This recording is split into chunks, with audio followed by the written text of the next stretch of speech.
up, YouTube? It's your boy Johnny, back with another edition of Mr. Calloway's View of the World. Don't forget to like, share, subscribe, hit the notification bell, and all that good stuff you did. Yeah. So today, I want to share something with you guys, and you can let me know in the comments if you like it and all that.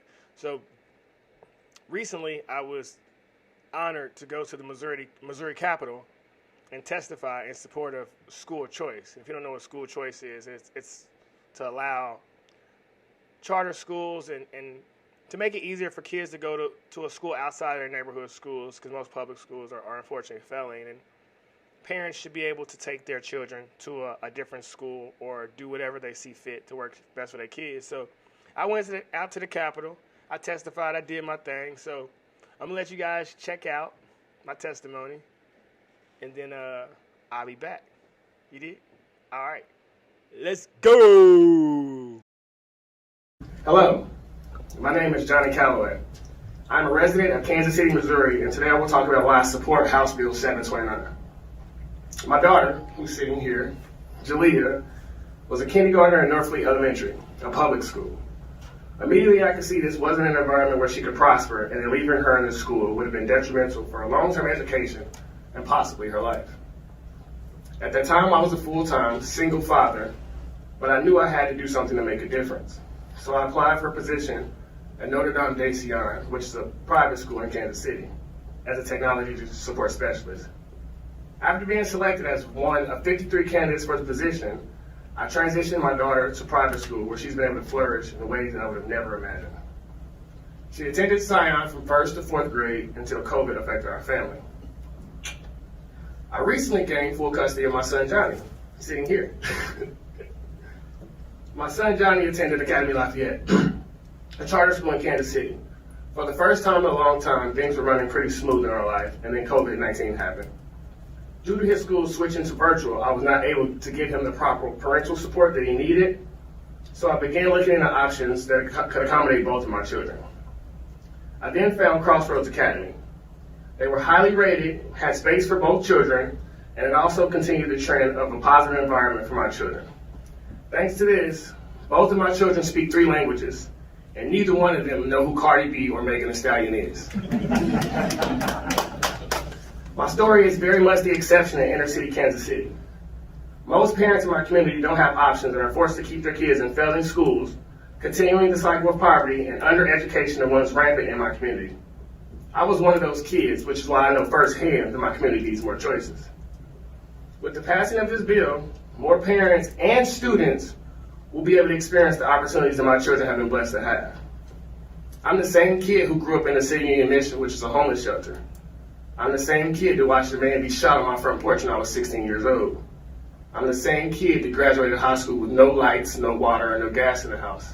I'm the same kid who had a mother overdose on opioids. I understand from personal experience, education is the key to going wherever you want to go in life.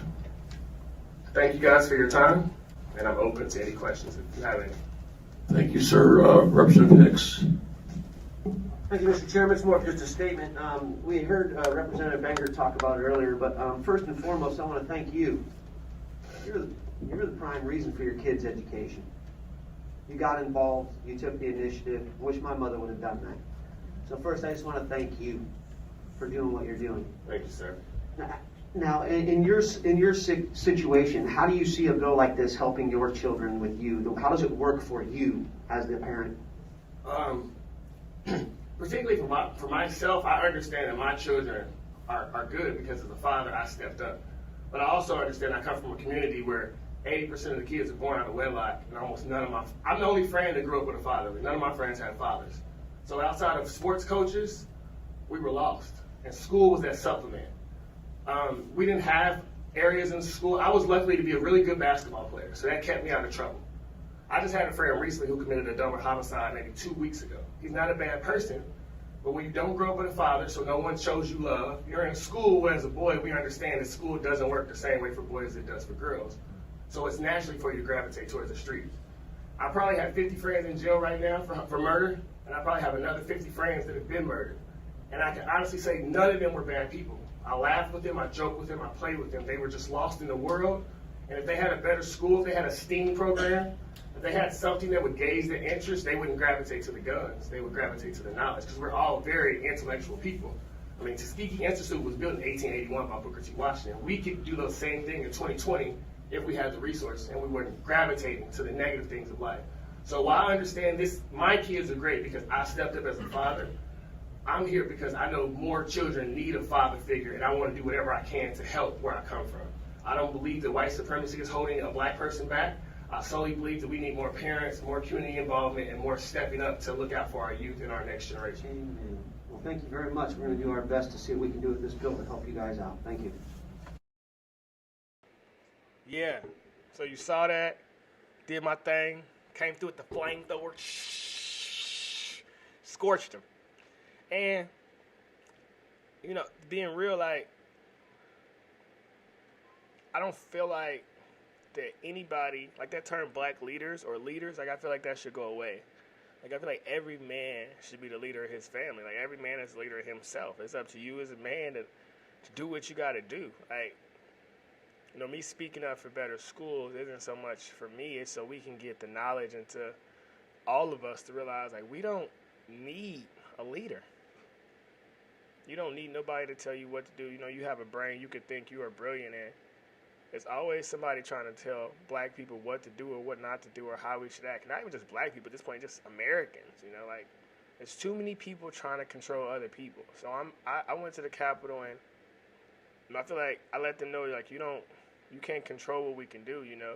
You could try to keep us boxed in these bad situations with us creating or producing these bad outcomes, or you can back up and give us the freedom to let us do what we feel is best for us, you know.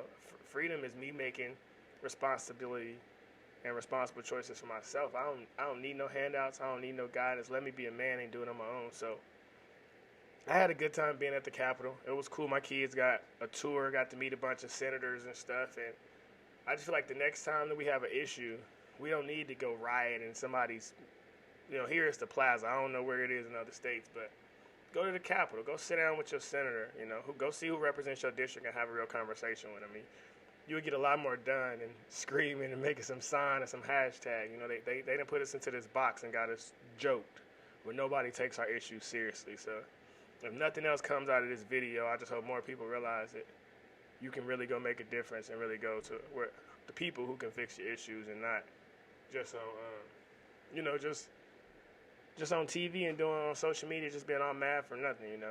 When you mad or you sad, your brain shuts down. You can't think logically. So we got to stay into this mode of understanding it, and we got to start playing chess, not checkers. You know what I mean? So that's all it is. I just want to drop them in and share it with the world. A lot of stuff in the works, y'all gonna see me a lot, because you know, there was one Malcolm, there was one Martin, and there's only one Johnny Calloway. So I'm coming out and I'm saying what I mean, and I'm keeping it real, and I'm repping, you know, but I'm repping for me and how I feel. You know, I don't feel like there's one way to be black. I don't think, you know, my perspective of being black needs to match another person's. I'm speaking about my life experience and what I've been through. So you dig. I hope you guys enjoyed the testimony. But yeah, YouTube. Until next time, spread love, spread positive vibes, and do not forget to like, share, subscribe. You dig? I'm out. Peace.